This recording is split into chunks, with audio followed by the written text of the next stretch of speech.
Good morning, everybody out there in YouTube land. It is a beautiful Sunday, the 10th of July, and I'm out here fishing this icky moss out of the duck pond. Yes, I am. We're doing a little preventative maintenance today on getting this out of here before we have issues with the pump getting plugged up. So, yeah, stay tuned. There'll be a little something else, a little more exciting than this coming up.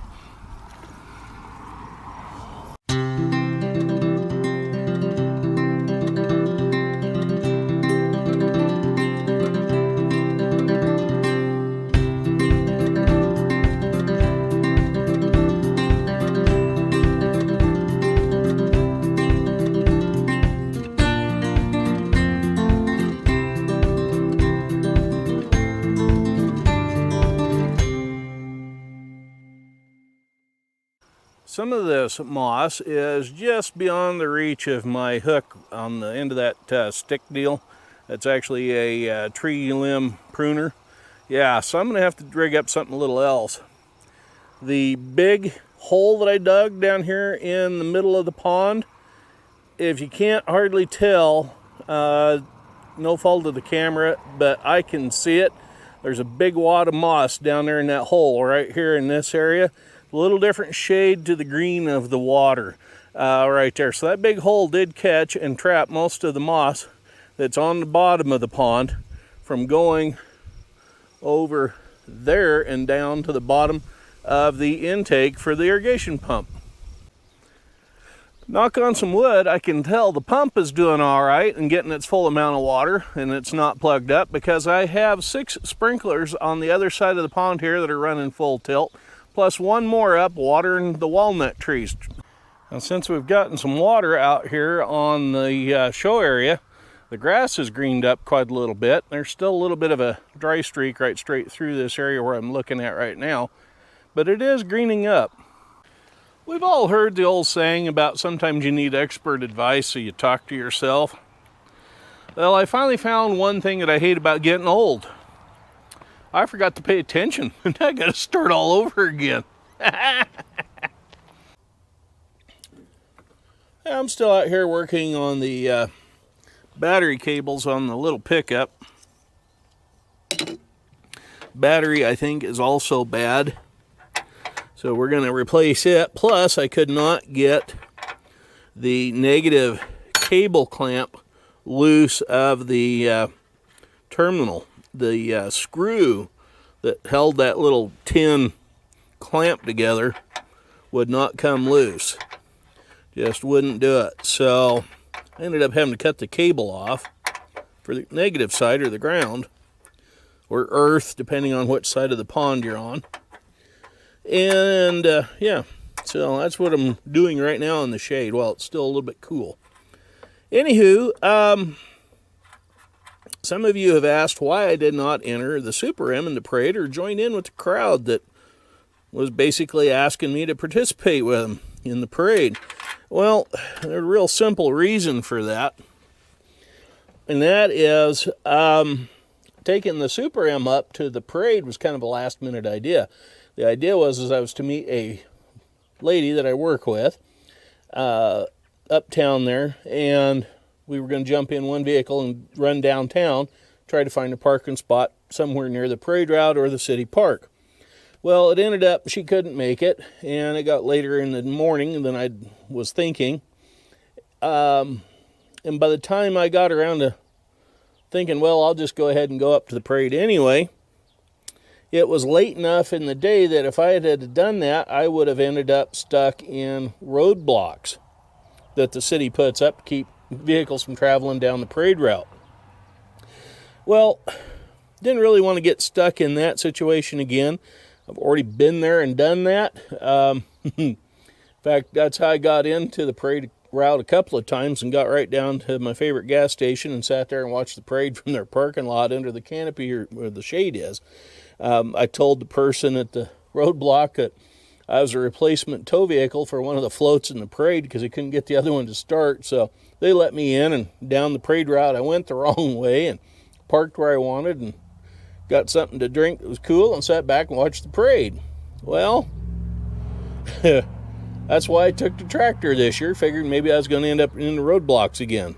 Fortunately, there wasn't any roadblocks at the time when I got there, so turned out to be all right that way. I could have taken the truck, but anyway, that's why I took the tractor. And I didn't enter it in the parade because I got there too late to get down to where the lineup was, where you would have entered your information and whatnot, and signed the liability waivers and all that kind of thing. So, yeah, I didn't put the Super M in the parade. Now, I do need to get our hay wagon, trailer, whatever you want to call it, rebuilt and repaired. So if I can get it redone, maybe we'll enter it in the parade next year. Some of my followers went to school with me, and we're having our 40th class reunion next year. So maybe there'll be a bunch of old farts sitting on that trailer going down the parade route next year. Anyway, we'll see. This is looking into the battery compartment or area of the little Ford Ranger, aka Mazda. This is why the battery cables have not been replaced as yet. Yeah, that one that dead ends down there, I just stuffed it in there out of my way. And this one that hooks into these wires, I'll go over here and go into the fuse box. And then the rest of it down in there is all attached to a wire loom. So, yeah, got to cut all that loom material off, all that, find out where everything goes, and then I'm going to buy replacement battery cables to put in this thing. Did you all hear about the capital city of Ireland's population? Yeah, it's Dublin. Well, I'm back from town now. I got underneath the truck to see about unhooking the ground cable and the battery cable at their terminus ends that runs through that wiring loom, and realized that I couldn't even get to the positive terminal on the starter solenoid that's down there, let alone to the starter. So the decision I made was, if that needs to be replaced, I'm going to take it into the shop. They're going to have the tools and whatnot to jack the motor around in there to get access to that, to hook everything up. So in the meantime, I'm not replacing the cables like I would like to do. So I had seen these before on the internet. They're a battery cable repair splice kit. I would love to hear from any of you if you have ever used these things. If not, I will be giving them a review after a while. It has the same tin little clamp that goes on the top post of the battery like what was on this thing originally. Has a pair of cables come out of it. One for the red cable that was stuffed down in, and then another one that goes down to the actual starter. There's a little set screw hole in there, so I got to back the set screws out, and then I can stuff the cables in those ends. I don't need the little clamp or this deal here, so we'll just leave it and probably put some tape over it or heat shrink or something. Anyway, I would appreciate it if anybody has ever used any of these to let me know.